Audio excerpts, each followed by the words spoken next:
Salmo 143.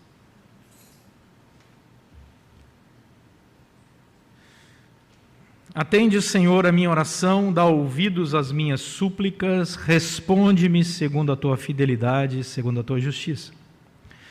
Não entres em juízo com teu servo, porque à tua vista não há justo nenhum vivente. Pois o inimigo me tem perseguido a alma, tem arrojado por terra a minha vida, tem me feito habitar na escuridão, como aqueles que morreram há muito. Por isso, dentro de mim esmorece o meu espírito, e o coração se vê turbado. Lembro-me dos dias de outrora, penso em todos os teus feitos, e considero nas obras das tuas mãos. A ti levanto as mãos, a minha alma anseia por ti como terra sedenta. Dá-te pressa, Senhor, em responder-me, o espírito me desfalece, não me escondas a tua face, para que eu não me torne como os que baixam a cova. Faze-me ouvir pela manhã da tua graça, pois em ti confio. Mostra-me o caminho por onde devo andar, porque a ti elevo a minha alma. Livra-me, Senhor, dos meus inimigos, pois em ti é que me refugio. Ensina-me a fazer a tua vontade, pois tu és o meu Deus. Guie-me o teu bom espírito por terreno plano. Vivifica-me, Senhor, por amor do teu nome, por amor da tua justiça, tira da tribulação a minha alma. E por tua misericórdia, dá cabo dos meus inimigos e destrói todos os que me atribulam a alma, pois eu sou teu servo. Deus, fala ao nosso coração pela tua palavra e edifica-nos para a glória do teu próprio nome. Oramos em nome de Jesus Cristo. Amém. Tem um livro muito interessante do Gary Chapman, e o nome do livro é Agora Você Está Falando Minha Linguagem. Chapman escreve muito para família, para casais, e ele faz muitas pesquisas, ele está sempre ligado a institutos de pesquisa, e eles chegaram a uma conclusão muito interessante nesse livro. 86% dos problemas de uma pessoa ou de uma família estão relacionados a deficiências na comunicação. Olha que dado alarmante, 86%. Quando você pensa na sua vida, imagine que 86% dos problemas que você enfrenta são problemas relativos à deficiência na comunicação. Então, o Gary Chapman, ele estabelece 5 níveis comuns de comunicação, aonde existe o nível mais básico e depois os níveis vão se aprimorando. E ele estabelece essa seguinte escala aí. Ele diz que nós precisamos identificar aonde nós estamos nesses níveis de comunicação. Por exemplo, ele diz que algumas pessoas, elas têm uma vida onde os seus diálogos parecem conversa de corredor. O que é uma conversa de corredor? É aquela que você passa para uma pessoa e diz, e aí, tudo bem? Ela fala, tudo bem. Você está bem mesmo? Bem. Lá na sua casa? Tudo bem. E o trabalho? Ótimo. Então tá, abraço, abraço. A gente se vê, valeu. Essa é a famosa conversa de corredor. Ele diz que algumas pessoas pegam essa conversa que é usual aí fora, mas levam essa conversa para dentro da sua casa.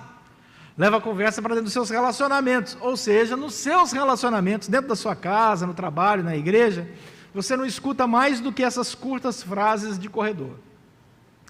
Mas se alguém avança um pouco mais na sua comunicação, você chega num segundo momento, segundo estágio, que é a conversa do repórter.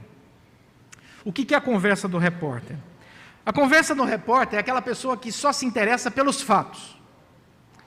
Ela recebe os fatos, ouve os fatos e fica com eles. Do tipo, fulano foi internado em tal hospital. Ah, é? E ele passa bem? Passa bem, está tudo bem, ele fez uns exames, uns diagnósticos e tal, e está tudo tranquilo. Ok, acabou. Recebi a informação que eu queria, eu não interajo com essa informação. É uma conversa apenas de um repórter. Ele está onde? Foi para onde? Quem atendeu? Como está se sentindo a pessoa? Só isso. Terceiro volume, o terceiro nível de conversa é a conversa que é intelectual. É aquela pessoa que quer saber a opinião e ela fala da sua opinião, ela expressa a sua opinião, mas ela não compartilha os seus sentimentos, ela só dá a sua opinião sobre. Então, você vai conversar com ela sobre essa questão das vacinas. Ela diz, a minha opinião sobre isso é isso. Você vai conversar sobre economia, minha opinião sobre isso é isso. Minha opinião sobre vida espiritual é isso. É uma opinião seca, clara e objetiva. Já avançou, está melhor que a conversa do corredor, está melhor que a conversa do repórter, porque ela consegue dialogar um pouco mais, mas não há o quarto elemento na conversa, que é fundamental, que é o sentimento. E o quarto nível de conversa é a conversa emocional. É aquela conversa que é caracterizada por, sabe como é que eu me sinto em relação a isso? É o momento em que a pessoa expressa o que ela sente. E ela diz claramente, ela abre seu coração e mostra sua emoção. Gostei disso, não gostei daquilo. Esse tipo de informação traz temor ao meu coração. Esse tipo de pensamento não me agrada. Esse é o quarto nível. Quando alguém chega aí, já está evoluindo muito na área do diálogo. E o último, lá o topo da pirâmide, que é aquele que poucas pessoas conseguem desenvolver, o Chapman chama de conversa generosa e amorosa. A conversa generosa e amorosa é aquela que, com honestidade, você ouve uma pessoa, você busca as informações da pessoa, você quer saber como a pessoa se sente com relação ao assunto, e você expressa como você se sente, e você, ao conversar com essa pessoa, e saber como ela se sente, você procura entender os sentimentos dela, entender e se colocar no lugar dela, e pensar como é que essa pessoa vive, como é que ela está se sentindo, quais são as dificuldades dela. E aí, nesse momento de generosidade e amor, você estabelece um diálogo genuíno e amoroso.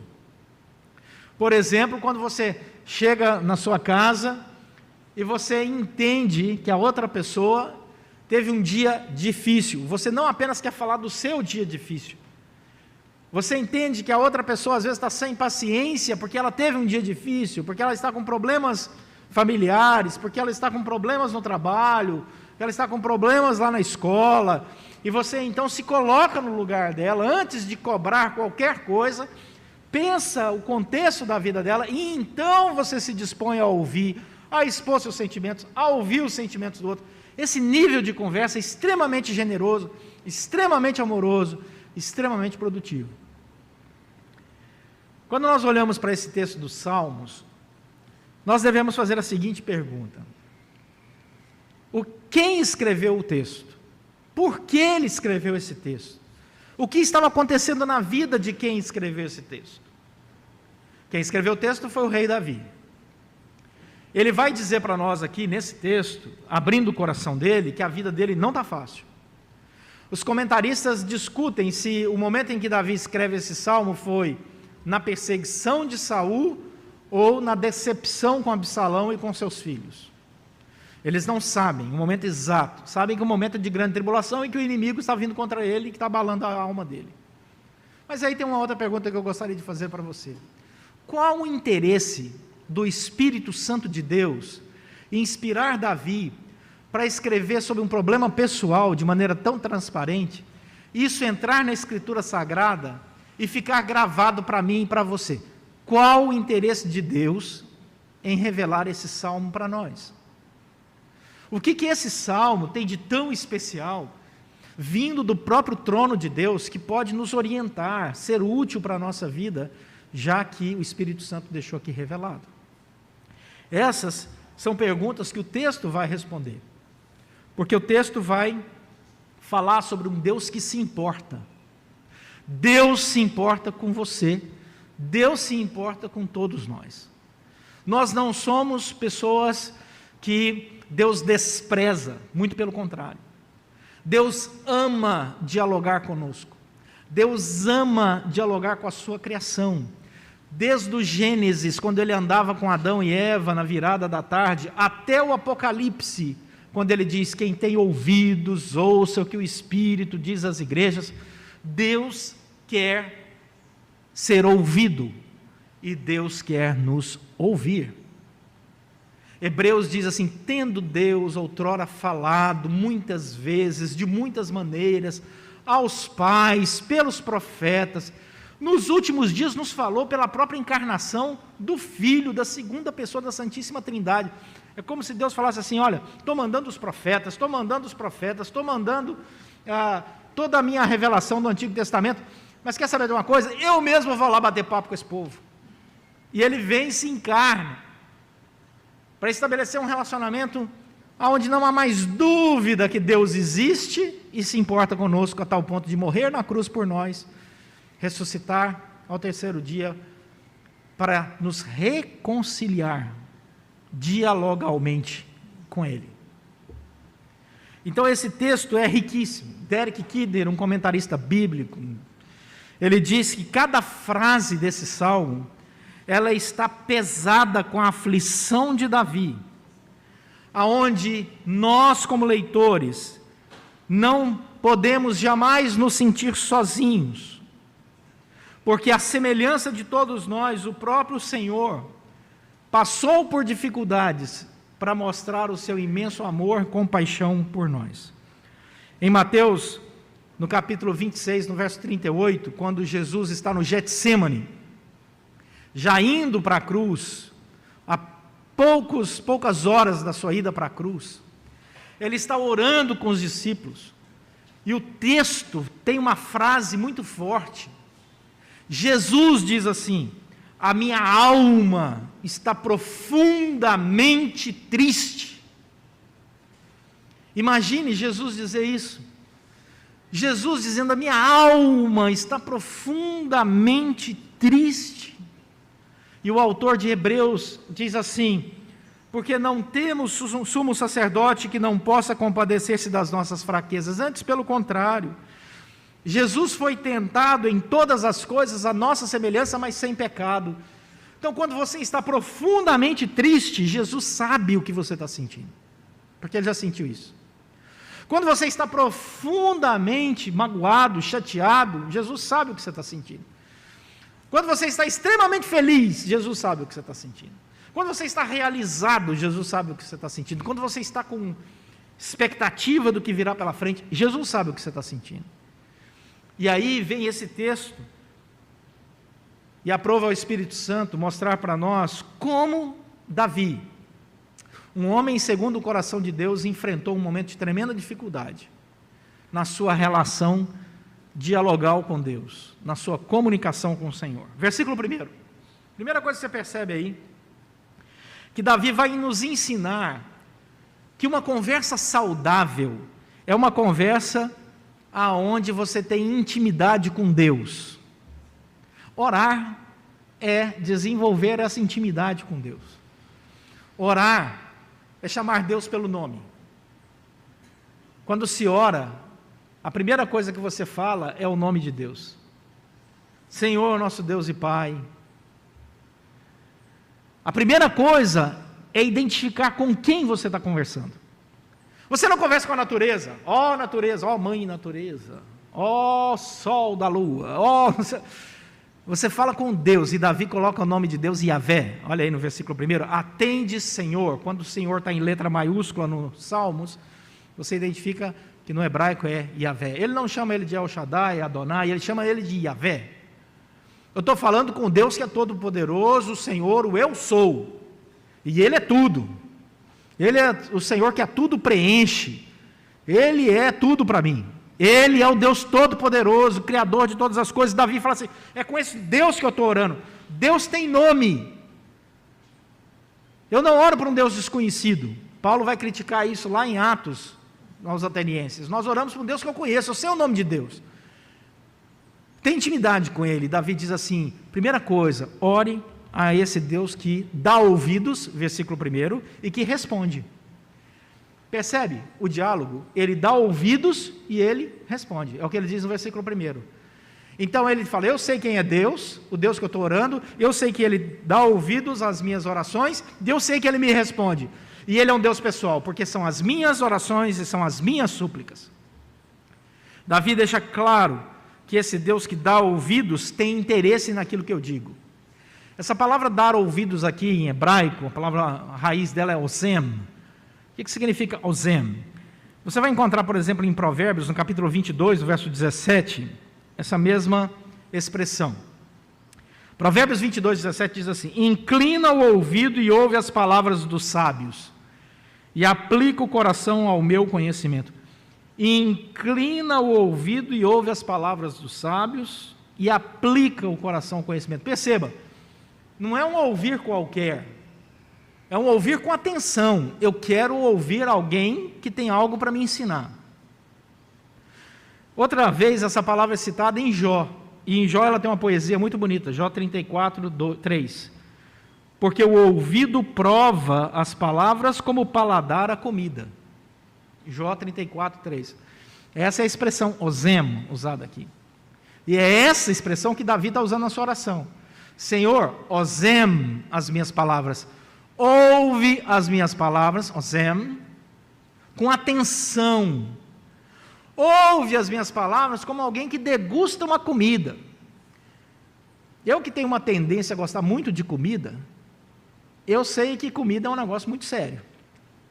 Não sei para você, tem gente que não gosta, mas comida é bom.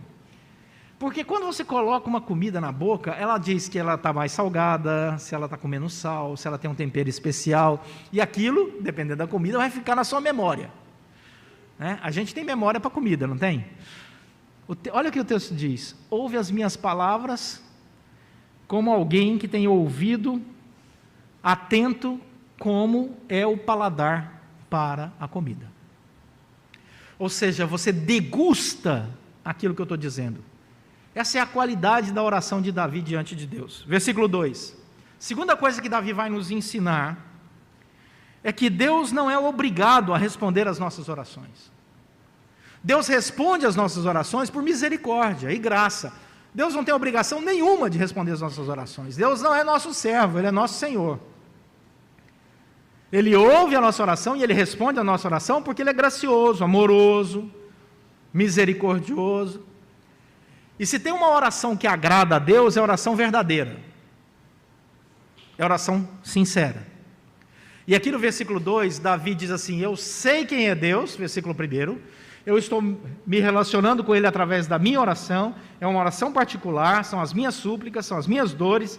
Senhor, vou colocar diante do Senhor o meu pedido, mas eu quero dizer uma coisa antes de tudo. Versículo 2, eu sei que eu sou pecador. Olha o que ele diz no versículo 2: não entres em juízo com teu servo, porque à tua vista não há justo e nenhum vivente. É chamado esse salmo de salmo penitencial, porque Davi se penitencia, ele fala sobre o seu pecado. Uma conversa, um diálogo sincero com Deus é aquele que reconhece quem é Deus, um Deus pessoal, e que se reconhece diante de Deus como pecador. Você não chega diante de Deus, do Deus misericordioso, exigindo coisas, dizendo: Deus, olha as minhas boas obras, olha como eu sou justo, olha como eu sou crente, olha. Não é assim. O texto diz que nós devemos aprender a entrar na presença de Deus com humildade. Deus, eu sou pecador, e eu sei que o mundo inteiro não há um justo sequer, nenhum vivente é justo. Quem se acha justo não entendeu nada da Escritura. Todos nós somos pecadores diante de Deus. E Senhor, reconhecido dessa forma que sou, me coloco diante do Senhor, sem nenhuma exigência, apenas com as minhas petições. Versículo 3, ele começa a descrever qual é o problema dele. O que é que estava doendo tanto no coração de Davi para ele orar e ter esse diálogo tão profundo com Deus? Ele diz no versículo 3, pois, o motivo, o inimigo me tem perseguido a alma, tem arrojado por terra a minha vida e tem me feito habitar na escuridão. Percebam que são três tens. Tem perseguido, tem arrojado e tem feito habitar na escuridão, como aqueles que já morreram há muito tempo. Davi coloca diante de todos nós, de maneira transparente, a dor da sua alma. e ela está pautada num relacionamento doentio que lhe está fazendo mal. Davi diz assim: sabe qual é o meu problema, Senhor? É o meu relacionamento com um inimigo. Esse é o meu problema. Sabe qual é a intenção do inimigo? Perseguir a minha alma, e ele usa uma palavra no hebraico bastante interessante, que é arrojar por terra a minha vida, que significa o desejo do inimigo de envergonhar publicamente Davi. Ele diz: eu percebo que a intenção do inimigo é essa. A opressão, fica clara aqui na raiz hebraica, vai no fundo da alma de Davi. Tanto é que Davi vai dizer que ele está se sentindo como aqueles que morreram há muito tempo. Essa expressão significa como alguém que já está em estado de decomposição. E aí ele descreve do versículo 4 ao 7 as suas dores, a sua fé, que ele já resumiu do verso 1 ao 3. Versículo 4 ele diz assim: por isso, por causa dessa minha dor, por causa do inimigo, por causa dos problemas de relacionamento que eu estou tendo, por causa do desejo do inimigo de perseguir a minha alma e de tirar a minha paz, dentro de mim, olha o que diz o versículo 4, esmorece o meu espírito e o meu coração se vê turbado.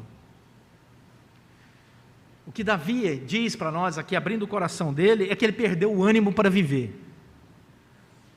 É uma soma.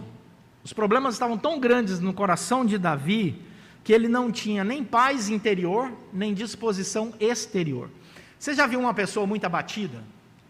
Uma pessoa quando está muito abatida, mas não é um abatimento qualquer não, é um abatimento forte. O corpo dela transparece o seu abatimento. Ela anda encurvada, ela anda cabisbaixa, o queixo está batendo no peito, ele anda assim, fala baixo, não olha nos olhos. Uma pessoa, ela assimila, quando a dor é muito forte, todo o seu ser, essa dor. E é isso que acontece com Davi, é isso que ele está dizendo aqui. E ele diz: Senhor, meu coração está aqui. E o que ele faz? Versículo 5. Ele olha para a sua relação com Deus e ele diz: eu me lembro, e eu penso, e eu considero, perceba as 3 palavras juntas no versículo 5, tudo aquilo que o Senhor já fez, as obras das tuas mãos, e todos os teus feitos. Davi lança toda a sua esperança na pessoa de Deus, na história dele com Deus. Senhor, eu olho e lanço toda a minha expectativa naquilo que o Senhor já fez. É como se Davi estivesse dizendo: eu quero trazer à memória o que me dá esperança, né? Eu sei que o Senhor já me guardou, eu sei que o Senhor tem feito coisas grandiosas, Senhor, eu me lembro disso. Versículo 6, a liturgia do momento: e a ti eu levanto as mãos, a minha alma anseia por ti como terra sedenta. Essa expressão do versículo 6 é a expressão de quem orava. Quando alguém se curvava diante de Deus para orar, ele levantava as mãos diante do Senhor e clamava, como alguém que dissesse: Senhor, manda, estou pronto com as mãos para receber, né? Envia, Senhor, que eu estou com as minhas mãos prontas para receber. É muito triste quando você vê populações passando por fome, e chega o carro com a comida, e você vê a cena das mãos levantadas. Ninguém fica com a mão baixa quando um carro chega trazendo a comida ou a água num tempo de desespero. As mãos vão para o alto, querendo receber, querendo pegar algo. Davi diz: Senhor, eu estou com as minhas mãos levantadas em oração, manda, Senhor, está difícil, está duro, está pesado, manda, Senhor. Versículo 7, dá-te pressa, Senhor, olha que coisa impressionante, em responder-me, porque o espírito me desfalece. Não escondas a tua face, para que eu não me torne como os que baixam a cova. Ele repete o mesmo argumento do versículo 3. Senhor, eu não quero andar como alguém que já morreu. Tem uma lápide muito triste em que uma pessoa escreveu na lápide, depois da morte dela, ela pediu que fosse registrado a seguinte frase na lápide dela: morto aos 19 anos, enterrado aos 80. O que ela queria dizer com isso? Qual foi a mensagem que ela mandou? Que aos 19 anos ela perdeu todo sentido para viver. Viveu até os 80. Versículos 8, 9 até o 12, Davi então lança sua esperança na oração, nesse diálogo com Deus. E a esperança e a total dependência do Senhor estão claros. E ele fala com um Deus que é o Deus que ele sente. A presença de Deus fica viva. Olha o que diz o versículo 8. Faze-me ouvir pela manhã a tua graça e mostra-me o caminho. Perceba, me faz ouvir e me faz ver. Eu quero ouvir e eu quero ver o caminho, por onde devo andar, porque a ti elevo a minha alma. Ele diz, eu quero ouvir da tua graça, porque se você não ouvir da graça de Deus, você vai ouvir outra coisa. E ele diz, eu quero ouvir pela manhã da tua graça. O que você faz primeiro pela manhã já determina a sua prioridade. Então, pela manhã, você já busca alimento, por exemplo, já determina a sua prioridade. Eu gosto muito de fazer minha devocional pessoal de manhã. A primeira coisa que eu faço é a minha devocional, para determinar claramente no meu dia a minha prioridade. E aí ele diz isso claramente em Filipenses do capítulo 2, no verso 13, Paulo, em Filipenses 2,13, diz assim, porque Deus é quem efetua em vós tanto querer como realizar segundo a sua boa vontade. Davi está dizendo, Senhor, se o Senhor não me mostrar o caminho que devo andar, eu não vou conseguir andar segundo a tua vontade. Mas se o Senhor me fizer andar no caminho que eu devo andar, eu sei que o Senhor, versículo 9, irá me livrar dos meus inimigos, porque é em ti que eu me refugio. Quando João Calvino comentou esse texto de Salmos, ele disse o seguinte, Davi suplicando não somente livramento das tribulações externas, mas também a direção do Espírito Santo de Deus, nos mostrou um caminho ainda mais importante. O que Davi mostra para a gente? Ele não ora só para Deus livrar ele dos inimigos. Ele não diz assim, Senhor, eu estou com um problema grave de relacionamento com os meus inimigos, eles querem acabar comigo, Senhor. Me livra desses inimigos. Não. A oração dele é completa. Ele diz assim, Senhor, livra-me dos meus inimigos e mostra o caminho que eu devo andar. Eu não quero só a bênção de ficar livre dos inimigos, eu quero que o Senhor me ensine a andar no centro da tua vontade. E por isso ele diz no versículo 10, ensina-me a fazer a tua vontade, pois tu és o meu Deus. Guia-me o teu bom espírito por terreno plano. Guia-me o teu bom espírito por terreno plano. Davi sabe que o que vai orientar a vida dele é o Espírito Santo do Senhor. Se não for Deus orientando a nossa vida pela obra do Espírito Santo, nós vamos cair em um problema atrás do outro, um problema atrás do outro. Você consegue resolver um, mas pouco tempo depois cria outro. Daí ele conclui essa ideia da presença do Espírito, que nos lembra quando Paulo escreveu aos Gálatas, sobre a relação nossa, minha e sua, entre carne e Espírito. Em Gálatas, no capítulo 5, verso 16, Paulo escreve assim, digo, porém, andai no Espírito, é a mesma oração de Davi. Paulo está nos ensinando agora, lá em Gálatas, andai no Espírito e jamais satisfarei as concupiscências da carne, porque a carne milita contra o Espírito, e o Espírito contra a carne, porque são opostos entre si, para que não façais o que porventura seja do vosso querer. Mas se sois guiados pelo Espírito, não estáis sob a lei, que era uma questão própria da discussão em Gálatas. Aí ele diz, as obras da carne são conhecidas, e são prostituição, impureza, lascívia, idolatria, feitiçaria, inimizades, porfias, ciúmes, iras, discórdias, dissensões, facções, invejas, bebedices, glutonarias e coisas semelhantes a estas, a respeito das quais vos declaro, como já outrora vos preveni, que não herdarão o reino de Deus os que tais coisas praticam. Davi fala, Senhor, eu não quero andar desse jeito. Como eu quero andar? O fruto do Espírito, amor, alegria, paz, longanimidade, benignidade, fidelidade, mansidão, domínio próprio. Por isso ele pede, Senhor, acaba com os meus inimigos, mas me ensina a andar no teu caminho pela força do teu Espírito. E por último, versículo 11, vivifica-me. Vivifica-me, Senhor, por amor do teu nome, da tua justiça, tira minha alma dessa tribulação. Pergunta que não quer calar, o que aconteceu com Davi? O que aconteceu com Davi quando ele terminou essa oração? Qual foi o final da vida de Davi? Ele foi bem sucedido ou mal sucedido? Deus atendeu a sua oração ou não atendeu a sua oração? Conhecendo a vida de Davi, nós sabemos muito bem que Deus atendeu a oração de Davi. Davi se viu livre dos seus inimigos, Davi andou no caminho do Senhor, Davi viu a prosperidade na sua casa, no seu reino, Davi fez o seu sucessor, seu filho, num reino unificado, próspero, e ele dormiu em paz, descansou em paz, vendo a bênção do Senhor e a resposta da oração do Senhor sobre sua vida. Don Chula e Ken Blanchard disseram o seguinte: aprender é definido como uma mudança de comportamento. Você não aprendeu nada até que seja capaz de tornar uma ação. Algumas pessoas dizem assim: eu aprendi o Evangelho, mas não pratico o Evangelho. Então não aprendeu. O Evangelho tem que ser praticado. Jesus falou que nós seremos definidos entre aqueles que ouvem o Evangelho e praticam e aqueles que ouvem o Evangelho e não praticam. Simples assim. Davi entendeu isso e colocou a sua vida diante do Senhor. Mas aí vem a pergunta que não quer calar, já que o almoço está chegando. Tá bom, pastor, o senhor falou, mas o que é que eu levo para casa? Vou voltar à questão dos relacionamentos. Talvez você tenha esquecido.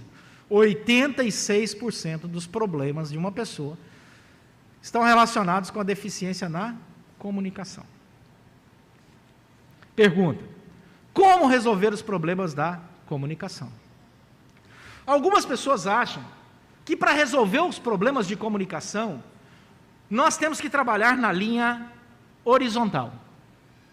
Eu quero fazer um curso, eu quero ir atrás de alguém que possa me mentorear, eu vou buscar um coaching, eu vou fazer não sei o quê, eu vou atrás disso e daquilo, e você fica correndo igual um louco, um desesperado, tentando aprender com alguém como resolver os problemas da sua comunicação, dos seus relacionamentos, como enfrentar as dificuldades, como superar os inimigos, como você ter uma vida próspera, como ter uma vida mais animada, já que você está desanimado, onde eu tiro motivação, e você começa a correr só para o lado, só para o lado, só para o lado. O que a Bíblia nos ensina? A qualidade dos nossos relacionamentos horizontais é resultado da qualidade do nosso relacionamento vertical. Buscai, pois, em primeiro lugar, o reino de Deus e a sua justiça. A bênção desce, e todas as outras coisas vos serão acrescentadas. O que Davi nos ensina? Busque um diálogo com Deus. Entre todos os dias na sua relação dialogal com Deus. Começa lá. Estabeleça essa relação saudável com Deus. E por que você terá uma relação saudável com Deus? Você terá uma relação saudável com as pessoas ao seu redor. Como isso se dará? Como nós podemos perceber na prática a partir da experiência de Davi? Primeiro, assim como Davi, reconheça que existem certas conversas que a intimidade, o conhecimento do outro é fundamental. Tem gente que acha que conhece os outros e não conhece. Tem gente que acha que tem intimidade com o outro e não tem. É preciso uma longa caminhada para desenvolver essa intimidade. Uma longa caminhada. De fidelidade, de amor, de cuidado, de carinho, de honra com a palavra. É preciso. Você aprende isso onde? Na sua relação com Deus. Davi nos ensinou. Eu chamo Deus pelo nome. Eu me lembro das obras de Deus. Eu lembro do que Deus fez. Eu lembro do que Deus tem feito. Eu sei quem é meu Deus. Primeira regra da comunicação. Com quem estamos conversando? Qual o nosso grau de intimidade? Segundo, Davi reconheceu seus erros e as suas limitações. Se nós queremos ter conversas profundas e sábias, produtivas e amorosas, cristãs de verdade, na nossa relação com Deus nós devemos declarar a nossa pecaminosidade, pedir perdão, orientação, E como resultado dessa visão correta de nós mesmos, nós teremos uma visão correta de nós mesmos nos nossos relacionamentos. E eu vou entrar para conversar com as pessoas sabendo que eu sou também pecador, falho. Eu não vou querer medir as pessoas sobre o meu padrão de perfeição, porque eu sei que o outro, assim como eu, também é um pecador. E é nessa relação de humildade, onde eu não exijo perfeição do outro, porque isso seria injusto, e também extremamente auto-enganoso, eu percebo que nós podemos nos perdoar e pedir perdão, e os relacionamentos começam a ser sarados. Eu aprendi isso com Deus, eu transmito isso nos meus outros relacionamentos laterais. Terceira característica, quando eu for conversar com alguém, assim como eu faço na minha oração e Davi fez na dele, eu não vou omitir informações. Eu vou ouvir, me colocar no lugar do outro, mas eu também vou pedir o direito de falar e de ser ouvido, com a mesma atenção que eu ouvi, com o mesmo cuidado que eu ouvi. É isso que se faz na sua relação com Deus. Deus odeia a mentira, o engano, principalmente na relação com Ele. Deus ama um coração quebrantado, um coração que entra na presença dEle totalmente aberto, porque o coração quebrantado não é só dolorido, ele é aberto. Deus ama, você chega e diz, Deus, está duro, Deus não está fácil, Deus, eu estou com medo, Deus, eu estou sentindo minha fé fraca. Deus ama quando você fala, transparece, deixa claro na sua relação com Ele, pessoal. Deus, a minha vontade é de matar certa pessoa. Deus fala assim, eu entendo você. Está errado, mas eu te entendo. Quando você abre o seu coração, Deus cura. Deus cura. Mas quando você vai remoendo, calado, tentando ser falso até na sua relação com Deus, isso também vai transparecer na relação com os outros. Isso também vai ser visto, e a sua conversa não vai passar de corredor. Tudo bem? Tudo bem. Vamos lá, hein? Amanhã, hein? Beleza. Isso não vai para lugar nenhum. Portanto, tem que ser uma alma transparente. Quarto e último lugar. Tenha como objetivo das suas conversas com Deus e com o próximo a transformação para melhor. Se a sua vida de oração não te muda para melhor, está errada a sua vida de oração. Se você diz assim, eu tenho orado, tenho buscado, eu não sinto, alguma coisa está errada. Você não está sendo totalmente transparente na sua oração com Deus, tem algum grau de exigência que você está colocando aí, que está sendo um empecilho na sua relação com Deus. E também, com certeza, será na relação com o próximo. Porque o fruto da carne é inimizade, contenda, o fruto da carne é dissensão, ingratidão, é tudo isso. Pergunta é, as minhas conversas me levam para isso, ou para o perdão, amor, paz, alegria, comunhão, unidade? Para onde levam as suas conversas? Seja com Deus ou com o próximo. Porque pelos seus frutos os conhecereis. Então, acima de tudo, diz a Bíblia, esteja o amor, que é o vínculo da perfeição. Quando a gente ama, a gente perdoa. Quando a gente ama, a gente se alegra na comunhão. Quando a gente ama, a gente se sente correspondido. Quando ama de verdade, você sabe que não é a última cereja do bolo, e mesmo assim aquela pessoa que é seu amigo, irmão na fé, familiar, te ama do jeitinho que você é, que coisa boa, porque a gente também ama o outro do jeitinho que é. Isso é maravilhoso, seja o amor, o vínculo da perfeição. É isso que Jesus nos ensinou. Ele é o grande modelo de diálogo.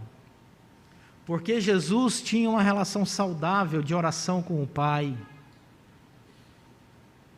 Ele também tinha uma relação saudável com o próximo. E nós estamos vivendo o ano 2022 depois de Cristo, porque Ele mudou a história. Ele mudou a história. 2022 depois de Cristo. Ele mudou a história. E por que Ele mudou a história? Porque a sua relação com o Pai se alastrava como consequência na sua relação com o próximo. E é isso que Ele deseja de todos nós. Estamos enfrentando um momento difícil de pandemia. Coloque em oração diante do Senhor. Está vivendo um momento de indecisões? Coloca em oração diante do Senhor. Está vivendo um momento mal compreendido pelos outros? Coloque em oração diante do Senhor. Está vivendo um momento em que você está feliz, grato a Deus, porque você tem sentido que Deus tem guardado sua vida? Coloque isso em oração diante do Senhor. Mas siga todos esses passos e você verá como isso irá transparecer no seu relacionamento com o próprio. E você vai fazer com o próximo, e você vai fazer parte dos 14% que não tem problema de relacionamento, porque tem 86% com problema de relacionamento, mas tem 14% que não. Nossa oração é: Senhor, nos coloca nos 14% ali. Né? Existe essa possibilidade. Que Deus assim nos abençoe. Amém? Vamos orar.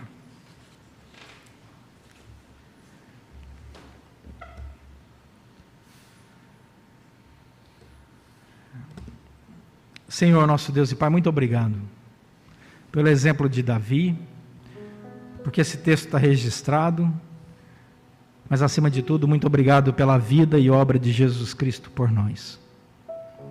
Esse grande modelo de vida verdadeira, transformadora e abençoadora. Que o Senhor conduza os nossos relacionamentos com o Senhor e com o próximo, debaixo da Tua graça, na unidade, na graça, no amor do Teu Santo Espírito. Pois oramos agradecidos, pedindo a Tua bênção em nome de Jesus Cristo. Amém.